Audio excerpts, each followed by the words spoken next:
국토교통부는 지난 4월에 분양대행사의 운영을 현실화하겠다고 밝힌 바가 있습니다. 건설업 면허가 있는 업체들만 주택 분양을 대행할 수 있도록 하겠다는 것인데요. 하반기 주택 분양을 앞두고 여전히 이 같은 기준을 충족하지 못한 대행사들이 적지 않습니다. 주택 분양 대행업도 부익부 빈익빈 현상이 우려되고 있습니다. 취재 기자와 자세한 이야기 나눠보도록 하겠습니다. 네, 배태우 기자. 이 정부가 지난 4월에 건설업 면허가 없는 분양 대행사에 대해서는 단속과 함께 엄중한 처벌을 하겠다. 이렇게 밝힌 바가 있습니다. 어떤 내용입니까? 네, 법적으로 분양 대행사가 주택 분양을 대행하려면 건설업 면허를 갖고 있어야 됩니다.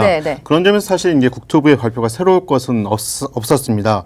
그런데 이 같은 규정은 지난 2007년 도입됐는데 하지만 10년 넘게 사실상 현장에서는 건설업 면허가 없어도 분양 대행을 할 수 있었습니다. 민간은 물론 공기업에서도 분양 대행 업체 선정 시 건설업 면허를 따로 요구하지 않을 정도였다고 합니다. 이렇다 보니 주택업계에서는 사실상 사문화된 규정으로 인식해 왔는데요. 그런데 이 같은 규칙을 엄격히 적용하겠다는 게 국토부의 의지입니다. 또 건설업 면허가 없이 주택 분양 대행을 하다 적발되면 최대 6개월까지 영업 정지 처분을 내리기로 했습니다. 사실 뭐 어떻게 보면 원칙을 바로 세우겠다 이렇게 좀 해석이 되는 부분인 것 같은데 사실 현장에서는 좀 반발이 있는 상황이라고요.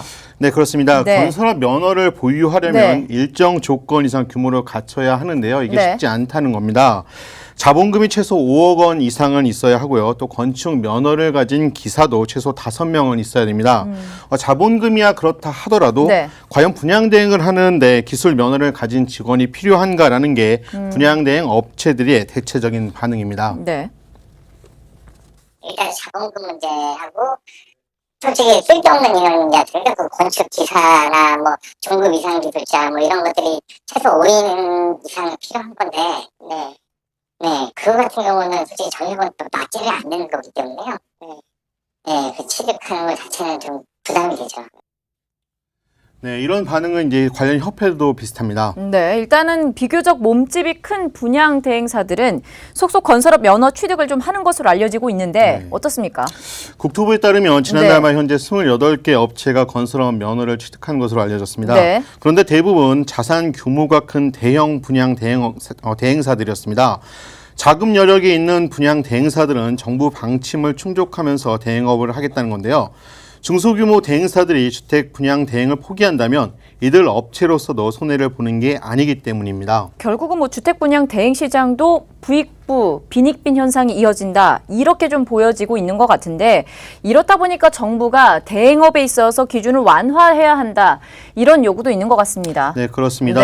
분양 대행 업무가 그 건축 기술과는 직접적인 연관이 없는 만큼 부동산 중개사 등 관련 업무 종사자들도 그 범위를 확대하는 것을 고려해야 한다는 의견입니다. 주택사업자들도 뭐 분양 대행업을 할 수 있고 등등 좀 더 분양 대행업을 할 수 있는 범위를 넓혀달라는 거거든요. 그 분양 대행에 실제 필요한 그러한 자격을 가진 사람들이면 되지 기술 작업이 필요한 건 아니잖아요. 분양 상담에 적합한 전문 인력들이 들어가면 되는 것이죠. 하반기가 이제 본격적으로 휴가철이 끝나게 되면 분양 대행 시장이 본격적으로 이제 시작을 하게 됩니다. 제도가 현실을 반영하지 못하면 안 된다. 이런 우려의 목소리가 있는 것 같은데 국토부에 좀 고민이 필요할 것 같습니다. 지금까지 배태우 기자와 함께했습니다.